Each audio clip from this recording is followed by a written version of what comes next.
Hey guys, welcome back to my channel. I'm that cool black girl and I am super excited to be back. I have my drink, so grab yours. Before we even start the video, please subscribe to my channel, and if you like a video, if you stay for more than a few minutes, please give the video a like. It's worth it. You'll make my little heart so happy. So come on, let's dive into the subject of the day. I have started reading, which means I'm not yet done, but I'm absolutely excited by this book. It's like just so to the point. The book I'm talking about is Essentialism, the Disciplined Pursuit of Less, by Gregory Mckeown. I hope I'm saying it right. Give me a sec. By Greg Mckeown. I don't know how to pronounce his name, but I will blend it in somewhere. And this book has just been so helpful as a tool to actually sort out my kind of scatterbrain, because it doesn't matter if we're talking about routines, if we're talking about to-do lists, or generally choices in life. I have sometimes a very hard time picking what is important and setting a priority. So yeah, this is what we're going to talk about. I would like to talk about essentialism through the lens of money in this video. I will probably talk about essentialism through the lens of other things like morning routines or generally routines in life.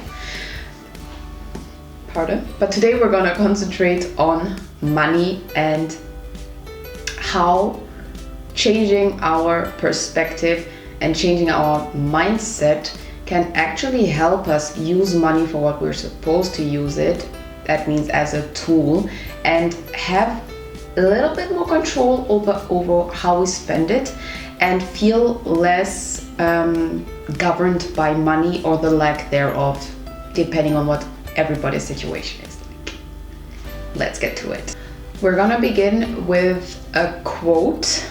I'm just gonna read it off my paper, which is lying in front of me. When to say no. If you say yes to go out of the way of trouble, or because it is uncomfortable to say no, you probably most definitely should say no.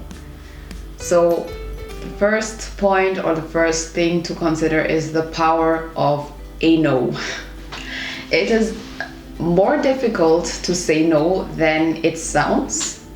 It's just two letters, and yet saying no can make us feel as if we're inconveniencing somebody, as if we're being a party pooper, and so on and so forth. But saying no is one of the most important tools, actually, and it's a free tool, but it's one of the most important tools in actually managing your money in the way that you can actually use it for what you need it and what you want to use it for. Example to that. If you are on a budget, which everybody should be, but let's say if you're on a tight budget, or even if you're not, if you're on any kind of a budget, you should have planned where every part of your income is going to be spent on, and those should be things that are important to you. Now, it might happen that somebody comes to you with, oh, let's go there, let's go to this party, let's go to this trip, let's go open this business venture, let's do this or that. And depending on what is important and essential to you, all of these propositions might not be even something you should be considering. But often enough, we have not thought about what is our priority, so we end up scattering and just saying yes to everything because we're scared of inconveniencing. We don't want to hurt mom, we don't want to aggravate the sister, the brother, we don't want to, lose a friend, so we kind of just go with it, and we're not exactly happy with it, and we do that very often. So the first free tool, basically, or the first mindset change, maybe, let's call it a mindset change one should go through, is learning that it is okay to say no. I personally have realized at some point that I don't mind when my friends or family or people who are important to me say no when I request something or ask for something. So on the other hand, if you turn it, it should not be a problem if I say no or if I refuse something. And generally it isn't. Since I've started practicing it, I realized it isn't. People don't hate me suddenly because I've started saying no to certain things more. And if you do, because you might encounter people who don't like this change in attitude. Now, I'm not saying that you need to kick everybody out of your life, but what I am saying is that you might want to have a conversation about them, talk about boundaries. Like, if you say no, that is a boundary that you have set and it should be respected. Just saying. Saying no is extremely helpful, especially when it comes to money, because it's about concentrating this resource on the one thing or the very few things that really matter to you or that are important, rather than spreading it in different directions, because, well, you will have less to put into all the different directions. A quick math example. Say you've got 100 euros or dollars or whatever your currency is. Leave me a comment below telling me what currency is used in your country. I'm super curious. So, say you have 100 euros, dollars, or whatever, and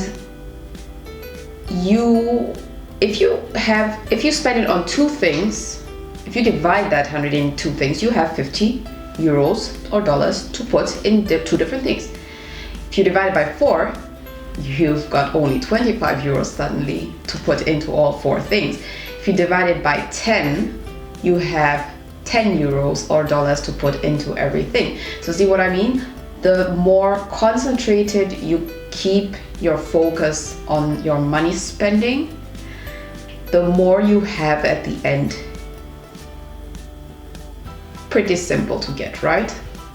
But it is a hard concept to actually put into place, which brings us to another point. I'm going to call it point number 2. I don't know exactly how many points bullet points I put in this script, but brings us to point number 2. The essentialist approach to money would be distinguishing the significant from the trivial. As point number 2, essentialism is a disciplined and systematic approach. This is point number 2, disciplined and systematic. When I started, and even up to reading this sentence actually, budgeting and really taking a good hard look at my finances and noticing where the leaks were, if I can call it like that, and where I needed to close the taps, I realized there were a lot of leaking taps and a lot of leaks. But up to this sentence, I didn't realize how important it was to actually micromanage my budget. So what I would do in the past would just make like a monthly budget, like, okay, those are my fixed expenses. I expect to spend only this on that. Roughly so much. The problem was already with the roughly so much for this not non-fixed expense, roughly so much for this non-fixed expense. And I wouldn't weekly check if I was actually still on track. So by the end of the month, I would have half reached certain goals. I would have leaks which I didn't expect, or I would be surprised by how much or how little I had reached my monthly goal when it comes to budgeting. So one of the biggest changes I made to my mindset was to really, in my weekly schedule and routine, I started with 2, now I kind of do it a little bit more frequently, but to weekly, bi-weekly, or even 3 times per week, check my finances. How am I doing? Is there something I need to change? Because it's much easier to to change something when you've just noticed it, rather than 3 weeks down the line. So, a disciplined and systematic approach. The discipline part is really just sticking to looking at my finances 3 times per week, critically. And the systematic is exactly that. Bringing in a routine of looking at my budget. Is it still serving me the way I need it to? Do I have to make an adjustment somewhere? Do I need to change up something? Because that is the only way you will notice when you need to change something. Now we come to another point, which this book made super clearly to me. We'll also start with a quote. If you don't prioritize your life, someone else will. Or the undisciplined pursuit of more. This, I actually realized it in my relationship, being that when I started a calendar for me and my partner, I would jot down, okay, we've got to be at work or at uni or wherever we have to be from that time to that. Oh, cool, the weekend is free. But we wouldn't plan anything. We would be like, oh, we're just gonna see what comes. And by the end of the weekend, we were either frustrated because we didn't do anything, or we were frustrated because we had so many different propositions that we tried to do everything and we were just exhausted, so zero rest. So that is where I learned that lesson, that prioritizing and putting literally a label on what you want to do will help you actually say no when it is necessary to say no. Another concept that the book explores is non-essentialism, and that it is literally everywhere. For instance, we have way too many choices. Just think about the supermarket. The problem with the too much choice is that we lose sight of what is actually important to us. So when it comes to that, I don't buy anything that's not on my grocery list unless I absolutely know that it is empty at home. And that has made a significant change in the outcome of how much money I spend on groceries, which is a very variable expense. Yeah. Social pressure is another one, which is something that is absolutely non-essential. Social pressure. So let's go to that party, let's go to that bar, there's this exhibition. Now, I'm not saying that I don't want to have fun in my life. I actually love having fun. But I have also to honestly say, I have been on one too many parties in a club that was not fun. The DJ was trash, and I did not enjoy myself for diverse reasons. I have been to one too many movies I just absolutely hated, etc. So, where essentialism would come in here is, for example, saying I want to see this exhibition at this art museum, it costs this much, and put it in the budget. Next month I would like to go to that party because I know the DJ is good and I know I'm going to have a good time and it costs me that much. So that also was such a money-saving realization. That's also where hyperconnectivity comes in place. Hyperconnectivity through social networks, for example. That is peer pressure and social pressure on another level. You see people brunching and partying and getting new clothes and everything left, right, and center, and it takes so much discipline to curb yourself and be like, I don't need that just because that person has that. So think about that, hyperconnectivity. We'll talk about this in another video because I don't want to be scattered here. Lastly, the idea that one can have it all. Here's the hard, cold truth. You can't have it all. I can't have it all. Nobody can have it all. The things you don't do are as important as the things you do. Sometimes what you don't do is just as important as what you do. And that is basically I think it's the fourth point, which is the philosophy behind less is actually more. We live in a world where almost everything is worthless and very few things are exceptionally valuable. I personally think about a good social life which I define as having a close-knit group of friends, good relationships to my family, love in form of romantic love, which is to me important, might not be to everyone. Money, obviously, not money for the sake of money, but money for the possibility and as a tool that it is. And time is so valuable, because having everything but having no time is really, I forgot something, good health. Good fucking health.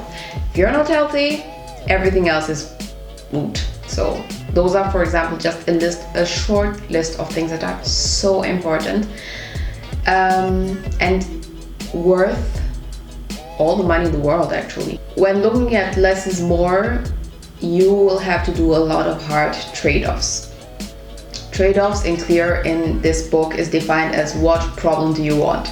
And I actually like that, because the idea that we live lives that are free of problems and free of difficulties it's utopia, literally. But I have to honestly say, I'd rather have some problems than other problems. A few examples here, if you allow me. I'd rather be in a relationship, because I've found that for me, I am the best version of myself when I have somebody else in my life who I'm very close to. But that also means putting up with their bullshit and not being as free in my way of living, because I do have somebody I have to be accountable to a certain degree. But I'd rather have that than being absolutely single and be accountable to nobody and do what I want all the time. That's a personal preference. Some people would say exactly the contrary, and that is absolutely fine. But that's my trade-off. I trade off absolute freedom of where I have to be, when I want, where I have to be, with who I want to be, etc.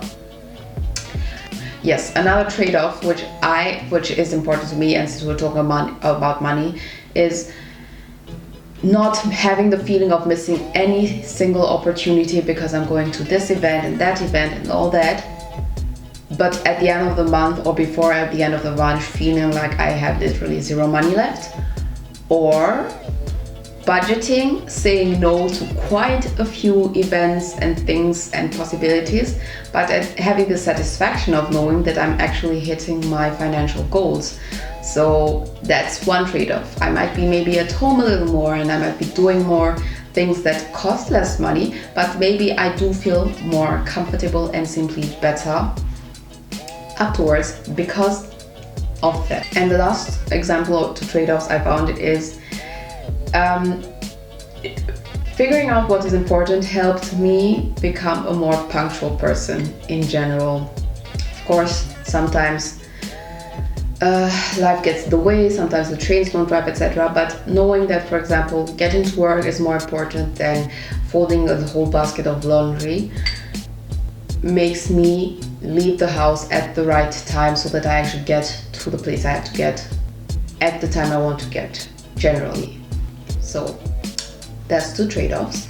When it comes to trade-offs, it's important to understand that they are an inherent part of life. That is really a crucial point to know. And it's not bad, it's not good, it just is. And the faster we come to terms with that, the better we actually live. In some domains it's easier than in others. When it comes to money, I have to say it's a long and hard journey and road, but it is, I find, very satisfying at the end. So you learn so much about yourself, about discipline, about your willpower and more by